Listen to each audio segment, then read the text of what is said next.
All right, everybody. Welcome to episode 19 of Beyond the Weight Room podcast. I'm Ryan Hurston along with Brett Kelly. And on today's podcast, we have my mentor, Trevor Swartz, the minor league physical performance coordinator of the Colorado Rockies. So, Brett and Trevor, I know this is your first time meeting.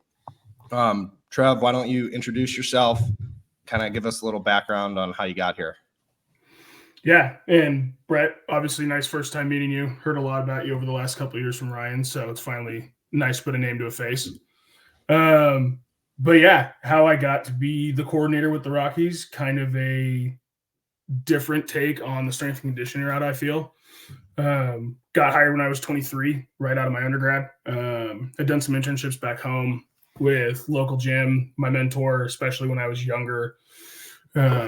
Got to learn the ins and outs a little bit from him, and then him knowing several people in professional baseball kind of gave me the inspiration to get into baseball, and then was lucky enough to get an opportunity with the Rockies. I think I got hired as a part-time guy like 2 days before Christmas and went to Sparta for a 2-month boot camp before spring training. So got to do that and then go to A-ball my first year and had players that were older than me, which was interesting to say the least, and being reminded of that constantly. And actually had a pretty good year that year. I think we only had 5 guys go down that season and ended up winning a championship. So as far as like positive first impressions, that was a really good one. And then next couple of years spent as an affiliate coach at the lower levels, and then at 25 got to be the coordinator and have been here ever since. I think this was my 8th season this last year. So been at it for a while. It's been a long process. I'll say that. I think, and Ryan can attest to a lot of this stuff that he's seen the last couple of years and the foundation of what we've had to go through, especially my first 8 years before Ryan got here was short of a dogfight. That's what it was in changing how coaches perceive and view what strength coaches are. And I talk about it all the time. We talk about perception. And I'm sure Ryan's heard me say that probably 1,000 times at this point, but it all comes back to that for us and how we're perceived, how we interact with coaches. Like that's been the big thing trying to tackle over the last, I think 11 seasons for me, is how do we change the perception of what a strength coach is in baseball? And how does that fit into this bigger model?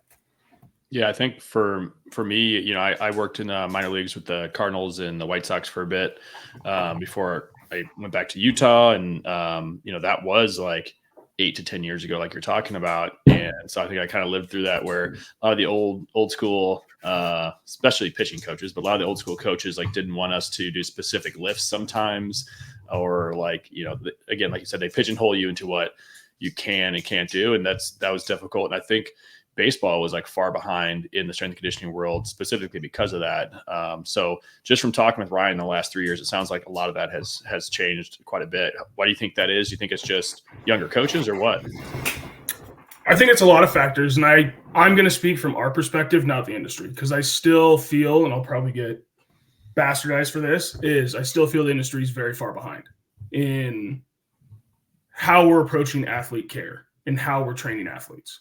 I think the unique thing with us is it's not a top-down approach. It is to some degree, but as Ryan can attest to, it is a group decision with everything. Yes, I am the coordinator, but everything is run through any majority, like big decision is ran through a group setting. Like we will decide on movements as a group. And this has allowed us to change this philosophy. And I don't like the word philosophy. I like process. Change this process over the last 11 years to really become this. It's very fluid. I think this was the first year. So we meet in January and we'll meet again in October every year. That is standard of the department. And we'll go over and dissect injuries, what movements were. We'll run some statistical analysis on kind of what the correlations were with the movements. This was the first meeting we had where we didn't make any overhaul changes to any plan, any program, conditioning, stretch, warm-up, anything, because we felt we're in a pretty comfortable position. Now let's try and shift more of the focus to what's going to be going on with the individual level.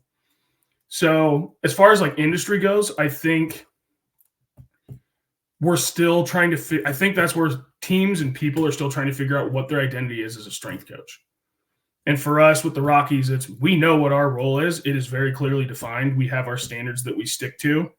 And that's what we pull to. Like, it is every coach is allowed to have their opinions. They're allowed to do things that they feel important. And that's, again, within the framework of what we do. But we always have our standards to fall back on. And I think overall as an industry, I think that's where the definition needs to come in of what is a standard and how do you measure that? Yeah. And, I've had personal insight into, at least what has happened over the last 11 years, me only being there for 3. I didn't see a lot of the struggle that we're in kind of the early stages that Trevor's talking about. So Trev, why do you think, or how do you think everything's kind of changed since you first started? Like, what is it that you guys have really fought for to get to the point we are now? I think understanding it's a war of attrition. It's a long game, right? And I think that's true in any setting as a professional strength coach. It is a very long game you have to play to get to the place you want to go to. I mean, I remember early on, we did the tactics of, and I mean, I remember my first year getting questioned by the farm director, the assistant farm director, any pitching coach that I came into contact with, why don't we distance run? And across the industry, we were the first team to basically go, we're not distance running. And people thought we were nuts. And we were running a bastardized version of 5-3-1. We were like, all right, let's do compound lifts. Let's try to train near max. Let's put these guys in good positions. Let's see what can happen. I mean, we didn't even do plyos the first year because we didn't want to deviate too much into what was right for guys. It was like we took away the running, made guys train for strength. And that even enough was a huge departure. But it was like we would put studies of distance running and how it affects pitching and like long health into our coaches' lockers during spring training, to where like get called in the principal's office a couple of times. You learn how to, air quotes, play the game. So then it became this, how can I think 2 steps ahead? And I think that for me as a coordinator, especially after my first 2 years, was how do I think 2 steps ahead? So even if someone does get a step on what we're doing, I'm still 1 step ahead of them and can still maintain that fight to get what I want. So it comes with discussions. It comes with boots on the ground. It comes with bringing in competent coaches that buy into what you're doing. Because again, like if you have a coach that comes in and is a chink in the armor, like coaches are going to go attack that guy. So philosophically, you have to be aligned across the board. Like it has to be, Ryan has to give the same answer as our AAA guy. Our AAA guy has to give the same answer as our Major League guy. And it's my job as the coordinator to make sure that ties together. So it's how well can you align yourself, again, back to that standard and understanding like what do we deem important. Yeah, it definitely becomes more of a political battle almost, like especially if you are those earlier days for you, it sounds like, where you had coaches that didn't necessarily buy in, that probably didn't read the stuff you're putting in their locker when you are just trying to do your job and help and like show them there's a different way to do things and show them that doing, mini band stuff in the 80s when you're throwing 82 miles an hour is different than guys throwing 100 now or doing the amount of innings that they're doing now. So, we definitely had to deal with that. That reminds me of when I was with the Cardinals. Rachel Balkovic was our coordinator there. And I remember, I think she was wanting to do clean pulls or something and didn't want, none of the pitching coaches wanted anything to do with Olympic lifting, which, I get to a point like it should be specific to the person and what the programs are and everything. But her and Pete actually called them dynamic deadlifts. So like on the program, it wasn't clean pulls, it was dynamic deadlifts. So that's like a way, like you said, being 2 steps ahead of the other person. So they're not going to see that word clean on there and freak out and come and yell at you in the gym and everything, which is awesome. We almost had to do that with deadlifts. Deadlifts got bastardized very early on because, again, we had guys pulling from the floor for singles. I had guys going 400 pounds in September my first 3 years. And the trainers we weren't as aligned with the athletic trainers back then. So it was this big pull point. We were like, all right, like what can we rename deadlifts? Like we could do eccentric neutrals. And we were like, that just sounds stupid. And we were like, all right, let's just do block pulls. Like let's put them on blocks. We'll go mid shin. It's safer. And we got rid of doing singles and it cleaned that issue right up. But yeah, for about a hot second, eccentric neutrals was floated out. And we were like, yeah, that sounds terrible. Yeah, that's an interesting one. Never heard of that, but Talking about being 2 steps ahead of the game, I know that was probably something you learned fairly early on as a coordinator. Can you? It's kind of a unique experience to be a coordinator at such a young age. You said you were 25, right? Like, what were some of the first challenges that you kind of remember being in that position at 25 years old and talking to sport coaches that have been in the game longer than you've been alive? There's a few things. I think, first of all, realizing you're not responsible, as you guys both know, like at an affiliate, you have 30 guys, 35 guys, and you know if their eyelash hurts that day. You go from that to before we had the new rule changes, like I was dealing with probably upwards of 250 guys. And you have to know every guy's name. You have to know, because at the drop of a hat, a coach could walk by, the farm director, VPs, they can come by and ask you a question, and you have to know something about that guy to give them.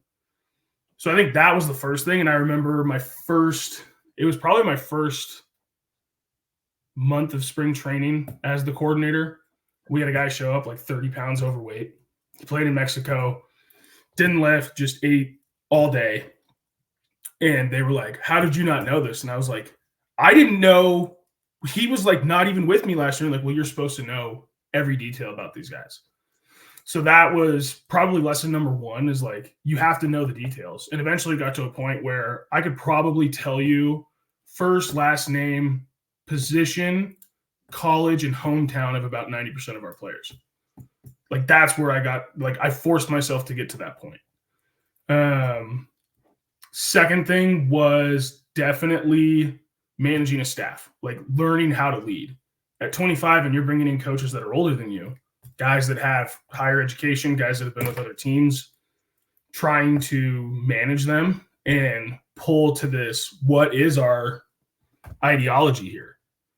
And really still defining what that was, I think, at that point, like 3 years in, but trying to pull to this ideology that we had and trying to corral older coaches. And I found out we had a guy quit day 2 of going to a season, like he was in Hartford, called me in Richmond. He goes, "Hey, I took a job at some school in the Midwest." And I was like, "All right, like someone's got to go." And that was like the first 2 days of the season.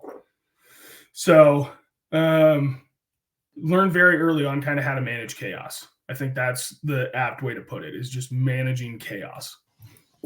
I feel like that's just our job in general sometimes, is managing chaos. And you just do it on a much bigger scale. Yeah. That's all it is. I joke about that with I know I've talked with Ryan about it too, but like I feel like I strive in like those chaotic environments for whatever reason. Maybe that's just like the ADD in me, and I liked a lot of shit going on at once. And the second my life starts settling down, I decided to do dumb shit like open a restaurant or whatever the fuck I'm doing now. But when I was in pro ball, or really in strength and conditioning in general, it was always like that. Even when I was in Utah with the ski team and I had less athletes, there was always fires to be put out on a daily basis. And I think as a young coach, that's something that you almost have to like, I don't even know how you learn how to do that. You have to like put yourself in those environments. And I'm huge on telling young coaches to go out and like just coach teams, because you're going to get put in situations like that. I don't care if you're coaching a little league team.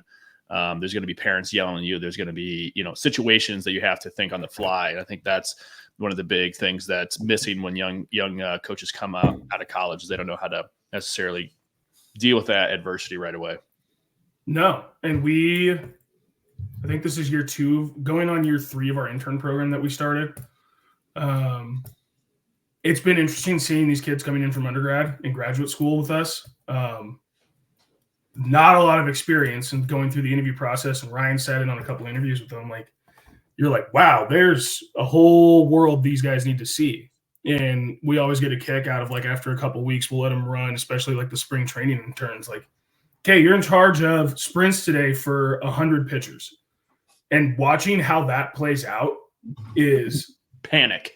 It's panic. But at the same time, they'll come in and be like, how'd we do? And we're like, honestly, you did good because there's nothing that can replicate that. Nothing can replicate different waves of guys coming, because a pitching coach was talking to this group and this other group got confused on the time. Like, you're going to have mismanagement that you can't control. How can you manage that chaos? Yeah. And the only way to do it is to actually go into it. Yeah, half of them don't speak English, all that kind of shit. Like, all of us were bad coaches when we first started. And I think, also making sure that they know that too. Like, you're gonna not be great at this. You probably aren't gonna have a good coaching voice. That's the main thing I always see is people are just too quiet, not confident. Or especially the interns, sometimes they just don't want to be there. At least for us, they're checking a box because it's more of an internship where they can live here in St. Louis, and I'm assuming it might be hopefully different for you guys, but I don't know. Credit hours, we go through Arizona State, so it's a really good process we have with them. The kids get credit hours, and they come in and they learn. They get to be around the pro ball environment, and we've had, I think, 2 out of the 4 we've had have gotten placed with one's at a private facility and then one's in pro ball. So we've had good placement, and we're doing the interviews now for the next crop. And we just did one the other day. It was pretty impressive, actually, like just what's coming up and like this next wave of coaches. And I think it's just providing that environment for them to learn like we had. Yeah. Again, giving back to the field. I'm an adjunct professor at Maryville University here in their exercise science department. And the guy that runs that, Victor, he's been there for like 6 years now, and he's really grown that department quite a bit, and probably has, he's a science-based guy, probably has $500,000 worth of equipment just in his lab. And they're already building new buildings for him and his team and everything. And he's big about like, there's not enough of that like hands-on coaching in undergraduate, much less in the graduate programs. So I know his future plans is trying to build internships with like teams here and with just even gyms here where everybody like has to go through and get more hands-on experience. So they're trying to simplify the actual education side of things, where they're not having to take as many remedial classes, so they can spend more hours, even in undergraduate, like actually coaching. So I'm excited to see kind of where that goes for him in the future, because he's changed that university quite a bit as far as the exercise science department goes. And I know Ryan obviously knows him pretty well too. But yeah, that's a huge piece of it. That intern piece. Some people don't want to take unpaid internships, but my probably most influential job was when I interned for the U.S. ski team. That's what got my foot in the door in baseball. That's what started everything for me. And it was an unpaid internship. I left my paid job and moved across the country to not get paid and, work for 6 or 7 months with the U.S. ski team. And it was awesome. And I learned more there than I did in my master's program. So if you look at it that way, it was cheaper than my master's program because I just had to pay to live. I didn't have to pay to actually be there. So I think changing that mindset for young coaches and like being okay not getting paid or even getting paid very little and going out and, taking that hands-on learning is what's absolutely needed. Nothing trumps experience. Nope. You got to go through it. Yeah, that kind of reminds me. I know, Brett, like before I left St. Louis, you had kind of given me some insight into just the chaos and adaptability needed as a, affiliate strength coach. And first year in Spokane, like we're in Eugene, Oregon, and we're in, essentially trailers that are right next to the football stadium, and you're working out with guys on blacktop, and you're trying to figure all this out, and the schedule's all fucked up because we can't get on the field because Oregon University's on the field. So it kind of goes, hand in hand with, until you've been in it or until you've at least had some experience in that chaos, you're never truly going to know how it is. And it's okay to fuck up. Like Trevor said, when you're out there on the line with 100 pitchers that are coming over and some of them are first year in spring training and they don't know which way's up and they don't know their conditioning schedule, because at the end of the day, they're just there to throw balls. That's what they're paid to do. We have to be the ones to stand up and kind of tell them what they need to do and be convicted in what we're saying and realize that, like, hey, if what we're telling you isn't necessarily 100% of what we wanted to do, like we still have to give that answer, and we can improve the next time we do it. Like that was the way that I felt my first spring training. It definitely is the metaphor of drinking out of a fire hose.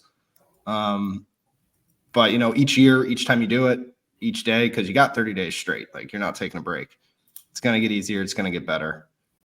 And that's something that like I've seen a lot with the interns, are the ones that come in and they aren't afraid to mess up, or they aren't afraid to like learn and get feedback on what they need to do. Like that's who makes good associates or interns in that position.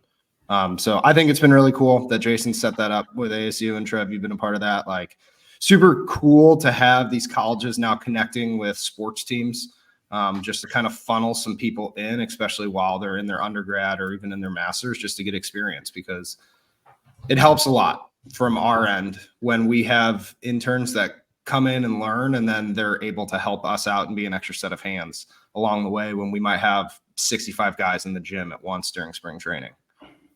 Yeah, for sure, man.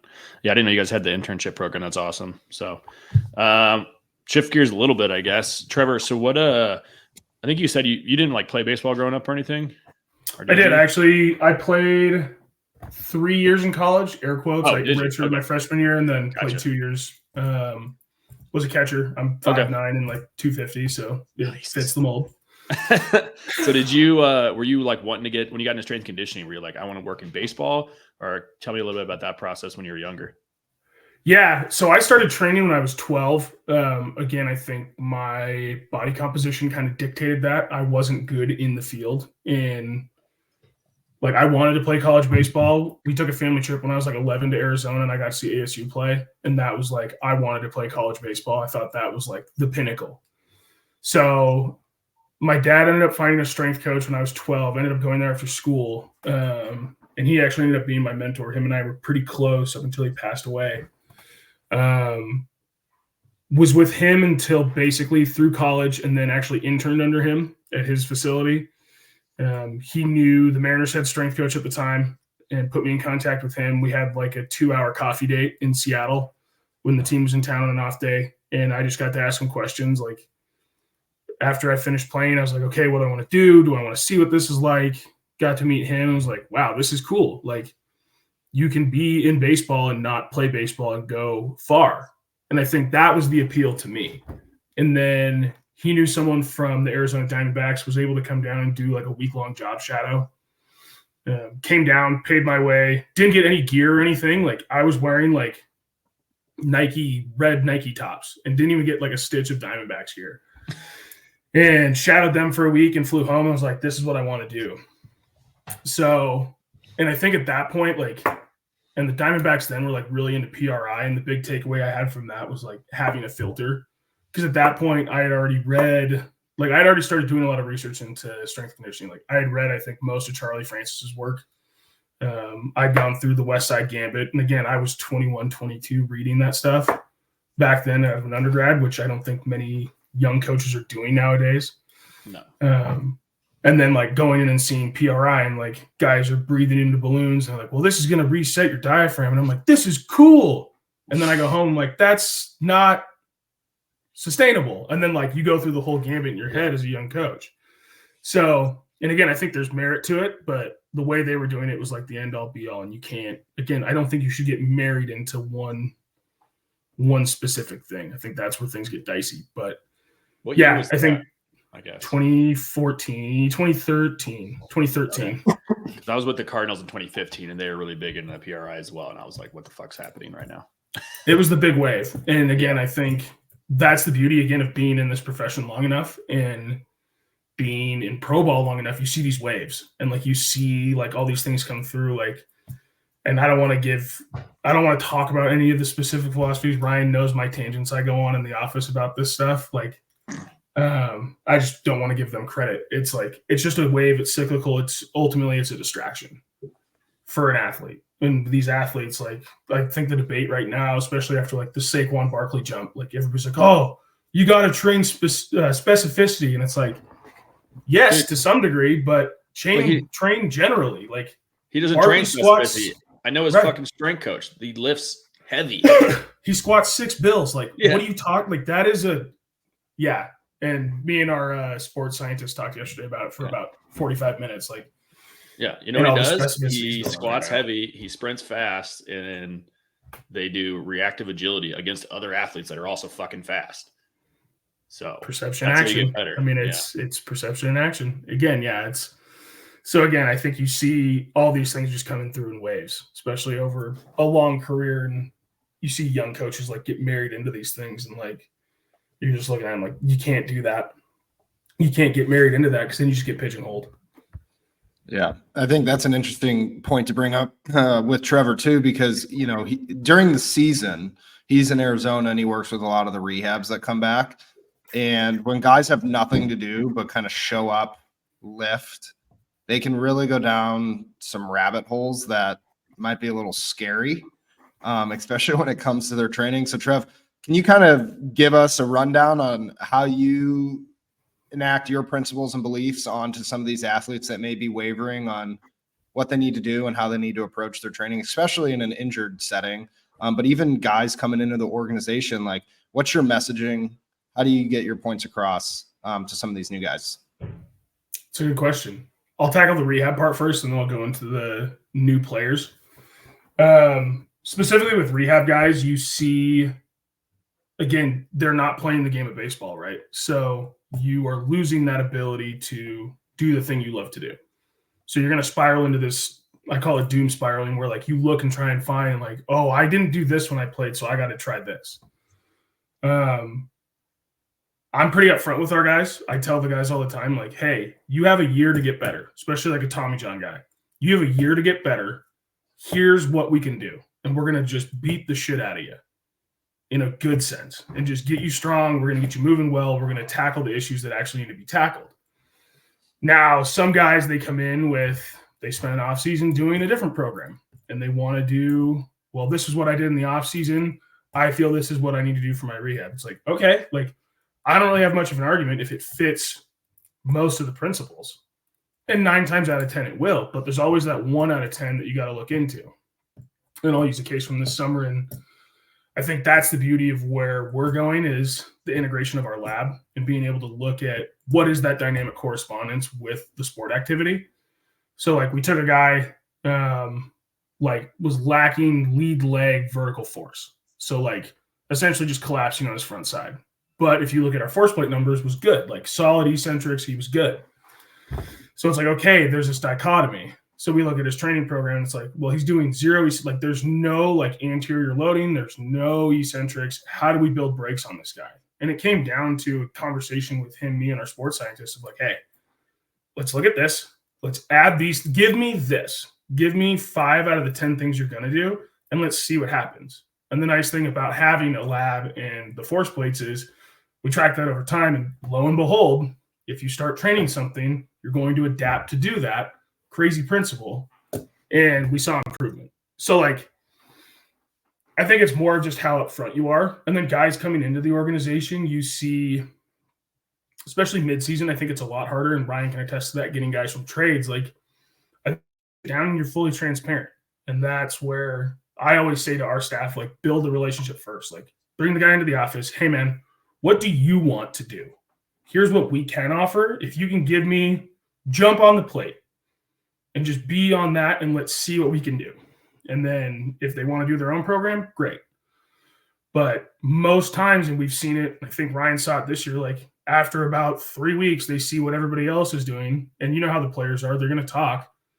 Hey, why are you doing this? Well, I feel great because I'm only doing 4 sets of squat instead of the 10 that you're doing. And then eventually it just comes full circle and it just leads into this integration process where they understand and they see it and they feel it. But it all comes back to the relationship. With that lab, I know obviously you guys have the force plates and everything. Are you guys at the point now where you'll actually work with the pitching coaches if they see like some mechanics break down? I know you had mentioned that was kind of seemed like it was based off of an injury, but if somebody's not able to get over their front leg and you're like, hey, their internal hip rotation is lacking, and then we can put that into their program. Are you guys that dialed in with the pitching coaches and hitting coaches, or how's that look? I would say it's mostly dialed in. I think on a case-by-case basis it is. Sure. Again, change is really hard. As we know with our process on the strength conditioning side, I think anytime you're introducing something new and dramatic, it is very intimidating. But I think, and I'll use the case that Ryan and I had this summer when I was traveling out to Hartford, like we're talking to this kid, the pitching coach, velo's down, his weight's down, like what's the problem? And we ended up calling our sports scientist and he was like, well, this is what we saw in the lab in spring. Like, here's what we're seeing with uplift at the affiliate. Like, what do you think we need to do? And eventually it came to the conclusion, like, well, let's send him to Arizona. It was like 2 weeks before the All-Star break. Let's send him to Arizona, give him a blow, get them in the lab and let's see and like run this process that we kind of organically grew down here, where it's myself, our team physical therapist, our medical or rehab coordinator, our sports scientist, and our lab coordinator. And then we had a rehab pitching coach that was involved. So we sit down and we look at the Kinetrax numbers. We had the Vol Dynamo in the training room. So like Vol Dynamo strength and range of motion numbers, our force plate numbers. And then we'd come up with like, what's best practice for this guy. So I think in the case with the guy this summer, Ryan, it was like, we got to work on hip shoulder separation and hip internal rotation. So it was like, who's going to take lead on that? And it was like, we'll take lead because we can do this stuff. We can microdose this in his warm up and his prep work, send him back to the affiliate. And then I think we saw pretty good success with him towards the end of the year, where that adaptation occurred. And we saw like he actually did improve based on that intervention. So it took a while to kind of iron out and get the feel for it. But I think like going forward, I think that's where it's going to get ironed out even more to where we can start to see more of that direct intervention happen. And I think, again, philosophically, I don't like that word, but philosophically, it's doing what is best for the athlete. Like that's our big mantra in our office. So it's, can we put these guys in the best position to succeed? Yeah. Makes sense. It's awesome, man. Yeah. I wish we had any of that when I was at some of the other, I got out of baseball quickly. Again, I think it's time, right? Like It's that war of attrition we talked about. It's all this tech is relatively new still. Yeah. I mean, that's why I left baseball. Right. Like I knew that was happening with the UST team, and that's why I wanted to be back there, was because it was just like you had said, like we had group meetings with our exercise scientists, our dietitians, our strength coaches, our PTs, like everybody would be in one spot. And we're making those decisions as a group about specific athletes or teams or testing or whatever. It wasn't an individual decision. We all were involved in that. I think that's the biggest piece. And then we also had autonomy from our management to go out and, run those programs or figure out whatever testing needs to be done. Or, I've even ended up doing research because we had questions about things that my athletes were doing. And like that autonomy was there because, they trusted you, they hired you. Everybody was on the same page, same philosophy. I know you love that word. And and we went from there. So that was, that's exactly what I wanted to get involved in. That's why, at the end of the day, I ended up leaving baseball. Well, and that's the whole bit, right? Like, I think you said it comes back to autonomy. Do you have the lack of constraints to go do what you need to do with an athlete? Or is there an agenda being told by the front office, by directors, medical people? Like, if you have autonomy, you can start to explore things that are actually what is best practice. When you don't have autonomy, that's when problems arise. And again, I think having the technology is great. And again, I think we were one of the early adopters of force plates in baseball. Like, people thought we were nuts 12 years ago.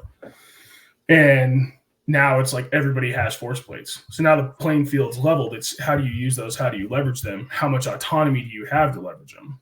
And I think, Ryan, when I was there in Hartford, like the team that was there, they had all the tech in the world to use for their weight room, and it was all just collecting numbers.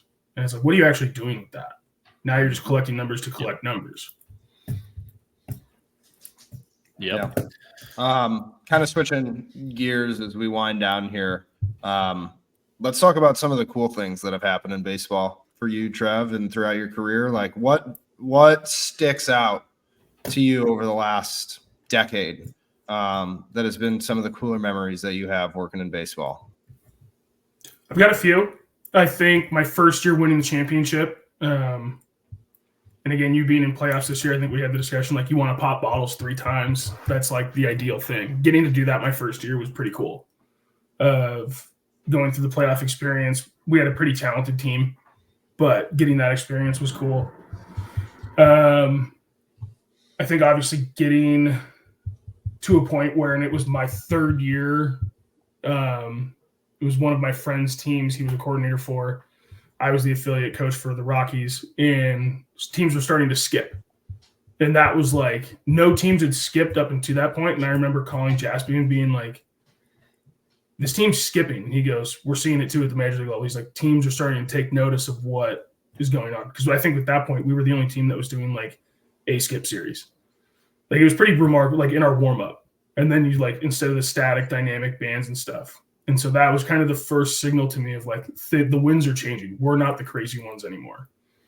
Being up in 2019 for the month of September, I thought was cool. Dodger Stadium was my first game when they clinched the division against us. Probably the loudest environment I've ever been in. Weight room was shaking. Got to see Kenley Jansen come in. He looks like Predator. Like he's intimidating as shit. But being up for the month, just kind of seeing what the end goal is. And I think that really set me up as a coordinator of like understanding where our guys need to go. That was probably the biggest one for me is like, what is the end point for our guys? How does this process get ironed out to get that end result? So, and then from a department standpoint, I think getting full-time across the board was big. Like that was, I think when I got the phone call that it was confirmed, like that season, especially going through it and like setting everything up, I think I like cried like on the phone with Forbes, our farm director. Like I was just couldn't believe it. Yeah, those are a couple good ones, right? Like I think talking about your point being up at the Dodger Stadium and at the major league level, right? Like you truly do see what it takes to get to those levels. And working with guys that are at that level, it helps you discern kind of the gaps that some of these younger guys may have and the unicorns that do exist at the minor league level. Like there are true guys that when they come in, you can tell within 3 days, it's like, oh yeah, this guy will be in the big leagues in a couple years. And then you get the really highly ranked guys that come in because they're an incredible hitter or they throw 98 and they don't know how to do anything off the field. And it's like, oh yeah, this is the disparity that I see between this guy and this guy that's at the major league level. And this is where he wants to get. So it kind of helps you game plan on, okay, what does this guy need, right? And it's up to them to be willing to put in the work. Like at the end of the day, like we're just, Trev, I know you say this, like we're just building the sandbox of where they're going to play. We give them something autonomous to make them feel like they're making a decision because we're giving them options. And that's where we kind of shifted to our menu approach of training, right? Like when I came in and saw that, it's like, oh, this is cool. They don't just have to do what we tell them. They can choose what they prefer, right? And that just helps build compliance and trust. And then, to touch on that, Ryan, like, especially when you're trying to build things out, it's choice. Freedom of choice allows people to feel like they're empowered. And we've had that philosophy from the get-go. That was, and nudge is the name of the book. It's choice architecture. So if you can actually like understand that and give a presented menu option for people, that's where you can really start to see and like see who actually does take ownership. And to your point, like guys that come in, you had a guy this year that you and I talked about at the end of the year, like he's going to be really good in like a year or two at the major league level because of how he carries himself and how he goes about it. Like, and you can just, immediately where he's at.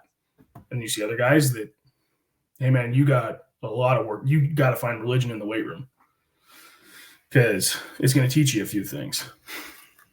And if not, you're going to be SOL. All the Dominican guys. Not all. Not all. Yeah, it has changed, but yeah, I think that's an important distinction, right? Like, and it helps give you a barometer of where guys need to go. So it helps you kind of dictate your coaching decisions.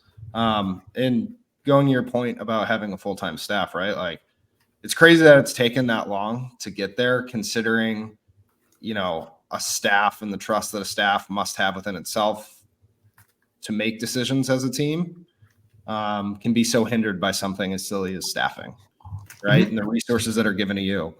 So when you get that full-time staff and you're able to sit down with everybody and confidently say, hey, like, I know my staff is being taken care of. There's obviously room for growth in some areas, just as every staff and every organization, but knowing that the basics are taken care of for the staff makes it a lot easier to have these open discussions when it comes to, hey, what are we doing for our athletes, right? Like, being in part-time positions is how a lot of us got into what we're doing. I think we've all had that at some point, and we've all fought to get to a full-time position. And, when you're younger, that's just the way it is. You're going to start in an internship. You're going to start in a part-time position, but knowing that within a couple of years, you're going to be able to have that full-time position is big. And having a full-time staff is huge. And I know that's something that, some organizations are still probably working towards in some degree. So Trev, kind of to wrap it up, I know you've talked about your experience kind of through the game and through life and some of the decisions and challenges that you've had. What are some of the things, and as we are kind of going through the intern process right now for our facility, what are some things that you would tell either young coaches that have been in it for a year or coaches that have done an internship and they're interested, or, maybe even somebody that just switched over to Kines and they want to get into strength and conditioning? What's kind of your takeaway over your experience that you'd give them? I'm going to stay away and avoid the cliches on this. I got 3 things because, as Ryan, as you know, I like to work in 3s. I think defining what your action is number 1.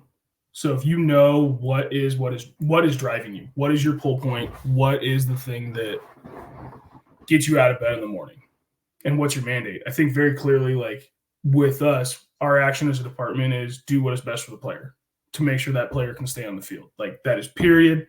That is the utmost standard we carry within our department. Like, and I say it all the time, like, I don't care if we kill cats or we drown dogs. We got to do what's best for the guy. So defining what your action is, I think, is number 1. Number 2 for me is being able to account for all variables in the equation. So can you pay attention to the little details? I think I said it earlier, like as an affiliate coach, if a guy's eyelash is hurting. Like you should be able to say that as a coach. You should know if someone's girlfriend broke up with them or they slept 4 hours last night because their newborn kept them awake. Like you should know that information because it's relevant to your decision-making with that athlete for the day and how this fits in the bigger picture. Like you can't solve the equation without knowing all the variables. And then the last thing, and I said this at least earlier in the podcast, but again, Ryan, you've heard me say this 1,000 million times. It comes down to perception. So it's perception based on how you present yourself, how you carry yourself, how you communicate with people, and the trust you build with your athletes and staff in general. Like you have to have good perception of yourself if you want things to happen. Like it is a very first impression based business being a strength coach, and especially in baseball. So you have to be able to understand that component. Talked to one of our former players 2 days ago, Ryan, about this. He called me because he's making a switch to the coaching side. He's like, what's the piece of advice you got for me? I said, perception. I said, be aware of what is going on around you. I said, you are first year out of playing baseball. You were on the coaching side. You need to understand it's a lot different. You're not buddies with the players anymore. And you will be judged and perceived based on that. He's like, oh, I never thought of it that way. It comes back to perception. Yeah, got to be paranoid in positions, right? Like that makes me think about my first spring training, and we're out there on our big agility field, and you look over and you see the GM, the assistant GM, the farm director, the medical director. Everybody's standing there just watching how you carry yourself. And I know that's something that's been reiterated in our staff too, is you got to be paranoid. And I think that goes in with perception, right? Like comfort kills. If you're comfortable, you're probably not pushing to make better decisions and drive better results. And that's where that kind of ties in. Yeah. 100%. Cool, man. Well, thanks for hopping on with us. This has been awesome.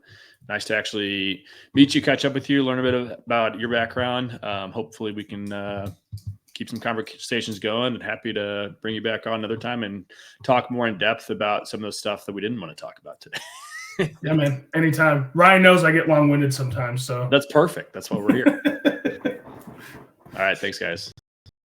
All right. Appreciate yeah. it.